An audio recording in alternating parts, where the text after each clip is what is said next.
the year before 96, I placed 7th, but they moved me up to 6th, I think, because NASA failed the drug test. They were drug testing us back then for diuretics.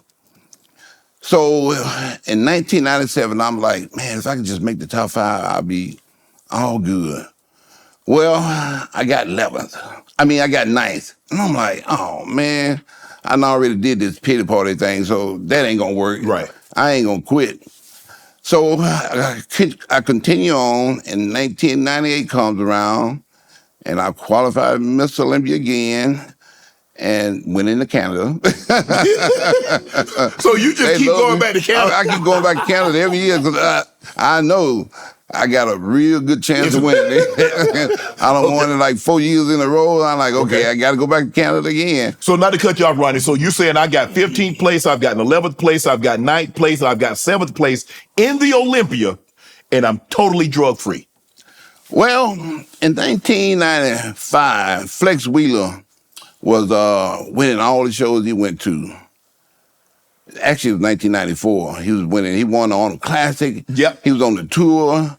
He was winning all the shows on the tour. And I remember when I was in college, I was always the smartest guy in my class in accounting. But if I wasn't the smartest, I would go study with the smartest guy to, increase my grade. Okay. So I'm going to take that same philosophy with Flex. So I went to Flex's room. It was real kind of late at night. And I'm like, Flex, man, I'm tired of getting my butt whooped at all these shows. And I hear you guys are, taking the juice. I had to say something. And he's like, yeah, man, if you want to get up there with the big dogs, you got to do what the big dog do. Okay. So I'm like, well, what do you do? Well, Flex named out a whole bunch of, steroids, drugs that they take. And he said, I got a buddy that can get everything for you. So I'm like, okay. So my first time ever having anything to do with drugs was 1995. 1995. And that's when I won my first pro show. Canada Cup. Canada Cup. And I'm like, okay, I guess Flex was on point. He was on to something, huh? Yeah. So after that, I'm like, you know what?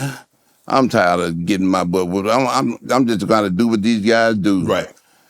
But we ran into a little problem along the way, and DA came in, and, they was like, what are you guys doing? What are you taking? So I'm like, well, this is pretty much what I'm doing. He's like, well, we're going to have to confiscate that and, and take everything from you. I'm like, okay. So I went out, and it had these clinics that you can go to and get, steroids legally. Right. The only thing, you have to take these blood work. To get the blood done. Yeah, so I went to one of those clinics and started doing everything legally, but I had to, take these blood tests, and everything came out pretty much normal, so I was okay. So I was all right now, I could do everything legally.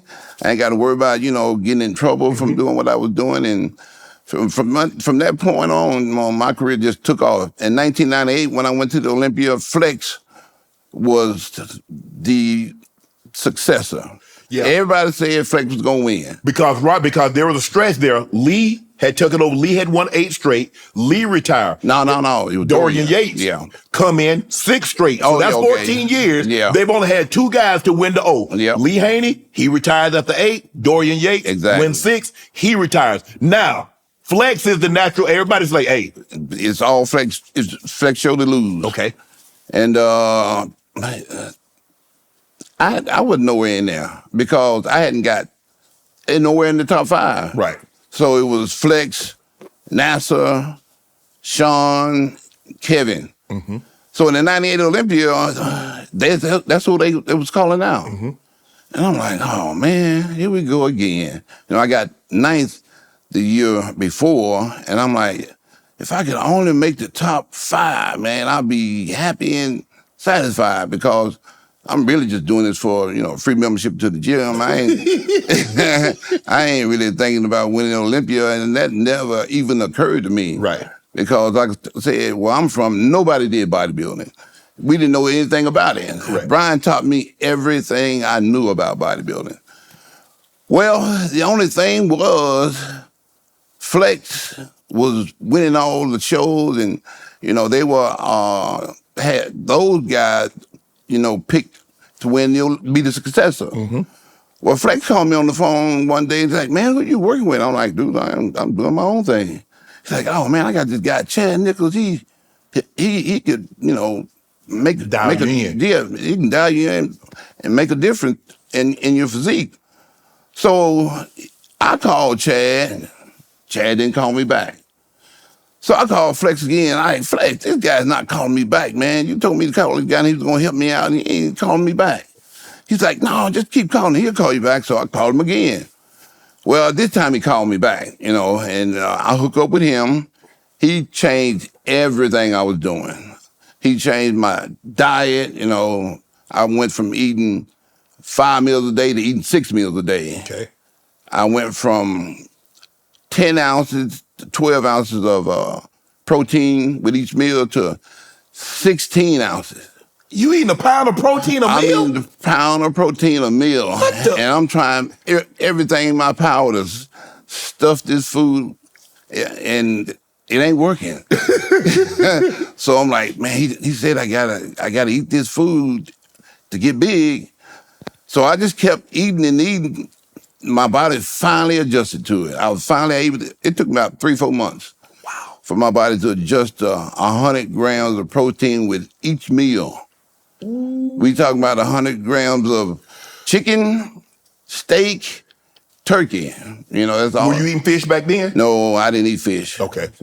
Chad didn't have me on fish, and I didn't really too much care for fish either. Okay. Because I'd eat fish and I'd be I hungry. sure hope you had a lot of fiber in your system. Boy, you gonna be back. He had me on all kind of fiber supplements. And I was going to the bathroom after each meal. Man, that's 5 times a day. 100 grams of protein? Yep. And another thing was, I couldn't eat 5 meals. I've worked full-time police department. I'm working, working out every day. I'm doing cardio. That's another thing Chad did. He increased my cardio from 1 hour a day to 2 hours a day. And I'm like, oh man, you really doing a number on me here. Right.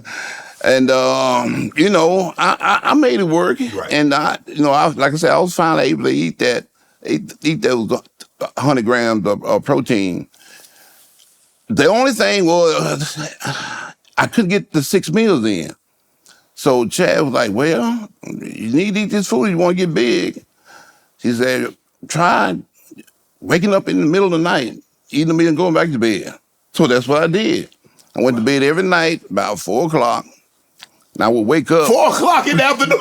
No, 4 o'clock. 4 o'clock in the morning, because you work in the police? Yeah, I'm working police department. So I would get up at 7, eat a meal, Right. go back to bed at 8. Okay. A whole hour. Well, it worked out pretty good. And they caught on, and I was able to do an hour in the morning on the treadmill I have right by my bed. Mm-hmm. I get out of bed, jump right on the treadmill. Was it fasted cardio? Yep, fast cardio. Okay. So I did that, and when I finished that, I would eat my first meal, go to the gym. I got there about 12:30, almost 1. I only worked out an hour. Okay. Each day, 1 hour, maybe hour 15 minutes at the most. Okay. I would get home about 2:15, somewhere in there. I would take a shower, get dressed, go to work. I had to be there at 3. Okay. I got there at 3, and I would eat my next meal at 3. And we get a 45-minute lunch break. So I'd eat my next meal at that lunch break. And I got off at 11 o'clock every night. So I would come home, eat another meal, take a shower and everything, and sit around, do some email. And I would eat my last meal, which was a protein shake. Mm-hmm. I just drank 100-gram protein and I go to bed, like I said, around about 4 o'clock. And that was my whole day. Right. And that was my camp. You know, I didn't go no strip clubs. I didn't go out to no clubs. I didn't go. You ain't had no time. I ain't had no time. People say that, having known you, having been around you, having seen you, people like, well, he could have never been that size had he not taken the supplementation. Maybe not the 285. Yeah, but I think you still could have been the 250. Yeah, for sure, easily. You know, I was almost there in the off season for sure, but it contributed somewhat to it. You know, me getting just a little bit harder and being a little bit bigger on stage for sure. But if you on stage with guys that are doing things that they're doing, you can't compete with them. You just trying to level the playing doing the field. same thing. Yeah, and what I was doing, like you just said, I'm just trying to level the the field, and that's the way I looked at it for the most part. Right. Had it not been that way, I would have never, did what those guys were doing. Right. Want to join Club Shay Shay? Become an official member by hitting that subscribe button, where you never know who's going to be joining us for drinks and conversation. Don't be late to the party, because we like to do something before 2 something.